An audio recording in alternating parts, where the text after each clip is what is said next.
Hello Booktube! Aujourd'hui, on se retrouve pour une dark romance et on se retrouve pour un livre qui est pas très populaire, Serial Obsession, Stalker and Scenes. Alors, j'ai voulu parler de ce livre parce qu'il est incroyable et que je l'ai vraiment pas vu beaucoup passer, ce que je trouve très dommage parce que perso, j'ai grave kiffé.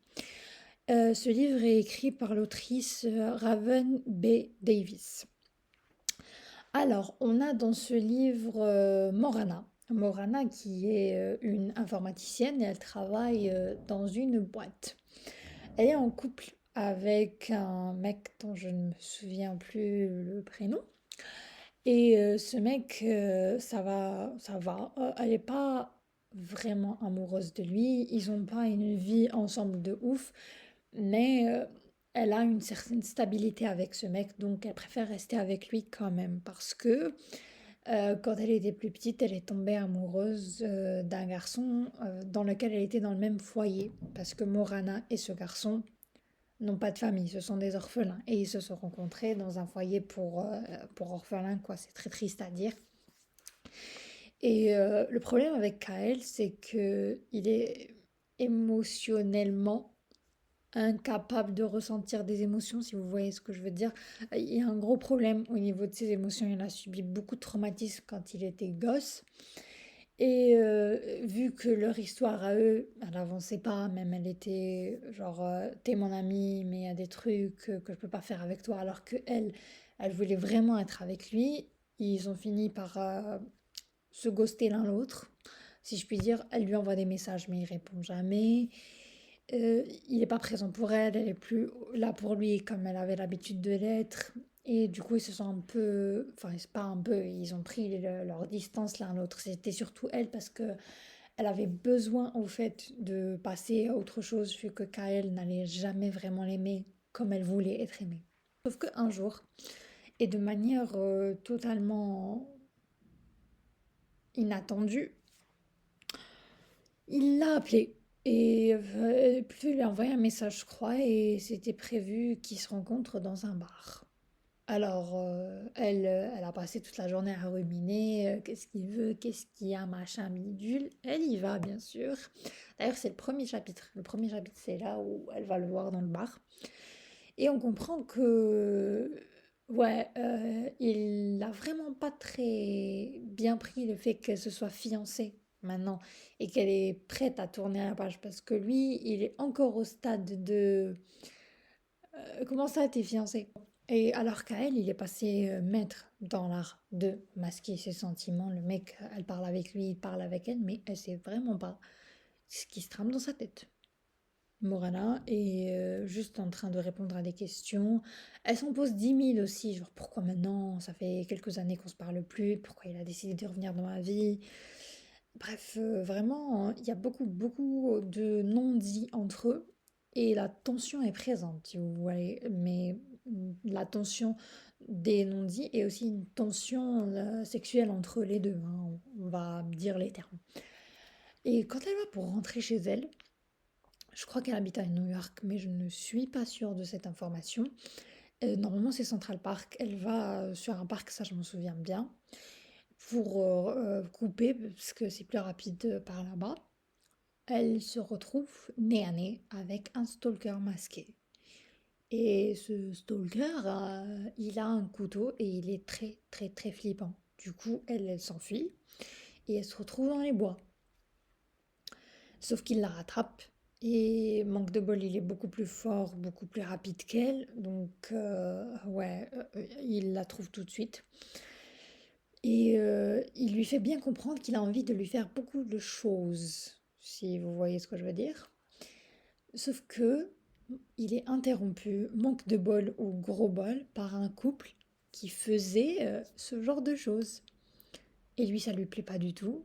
Donc il pique une crise et il va et il TUE S les deux amants.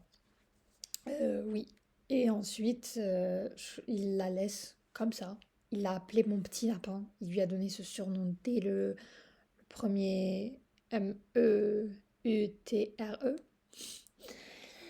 Et elle, bien sûr, ce qu'elle fait, elle appelle la police et elle est flippée parce que, ben, non seulement elle a un stalker, mais en plus c'est un serial killer.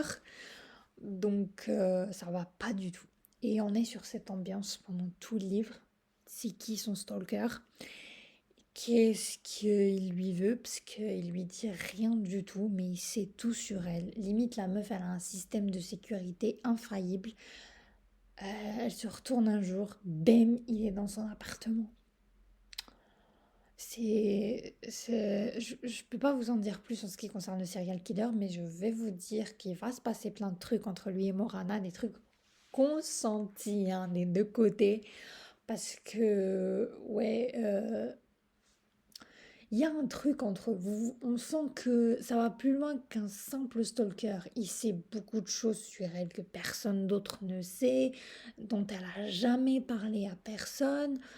D'un côté, elle a son pote qui revient dans sa vie, ensuite elle a son fiancé, il y a d'autres personnes qui sont impliquées et tout le long du livre, je n'avais qu'une seule question, qui est ce stalker? Donc bien sûr, j'ai eu 36 000 hypothèses et j'ai capté deux ou trois trucs, mais vraiment la tension de ce livre, les questions que je me suis posées, c'était waouh, j'ai adoré. Surtout que l'autrice, elle a pas juste donné des indices, elle a vraiment laissé planer le doute et elle nous a mis sur plusieurs pistes en même temps et c'était vraiment à nous de faire les Sherlock Holmes. Ce que j'ai adoré. Franchement, ce livre, c'est une pépite. C'est la première fois que je lis un truc comme ça. En plus, son stalker à elle, c'est pas... Enfin, c'est un tueur en série, hein, concrètement. Mais il s'en sort toujours. C'est vraiment la personne qui est là et qui disparaît la seconde d'après et elle a rien sur lui. Il est tout le temps masqué, il est tout le temps habillé en noir, elle a jamais vu son visage. Et ouais, c'est très très particulier comme livre. Donc si vous aimez cette ambiance glauque, on est en période d'Halloween et tout ça, je vous le recommande. Franchement, c'est le livre à lire. Moi perso, j'ai eu trop de services presse en ce qui concerne les livres, donc j'ai pas vraiment eu l'occasion de lire des livres d'Halloween. Donc je vais m'y mettre. Je pense que je vais lire The Hunt, mais j'en suis pas sûre. En tout cas, je vous tiendrai au courant. Et pour les citations que j'ai préférées dans ce livre, c'est nous sommes le résultat de ce que nous vivons, Morana. Je veux te posséder tout entière. Ce soir, souffle-t-il contre mon oreille. Tu es à moi et tu ne seras plus jamais à personne d'autre. Ouais, parce que c'est un stalker possessif, hein, le mec. Hein. Il veut qu'elle soit à personne d'autre. Il y a une scène avec son fiancé où elle est partie. Bon, elle a fait des trucs avec son stalker. Des trucs plus de 18 ans. Et elle s'est sentie coupable parce qu'elle était encore fiancée, quoi. Limite, elle a une bague au doigt, du coup, elle est partie chez son fiancé et elle a fait des trucs avec lui aussi. Et il était en train de regarder par la fenêtre en mode de non, non, non, non, c'était la dernière fois qu'il te touchait. Franchement, il est présent dans tous les aspects de sa vie, c'est un truc de malade. J'étais en mode, mais what the fuck, c'est qui ce type?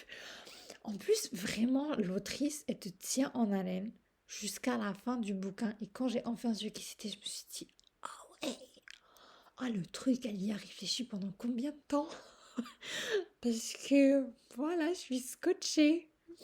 Je peux pas vous en dire plus parce que j'ai tellement envie de vous raconter à propos de ce livre. Mais si je vous raconte tout, c'est limite, je vais vous gâcher le truc. Donc, pitié, lisez-le et dites-moi ce que vous en avez pensé.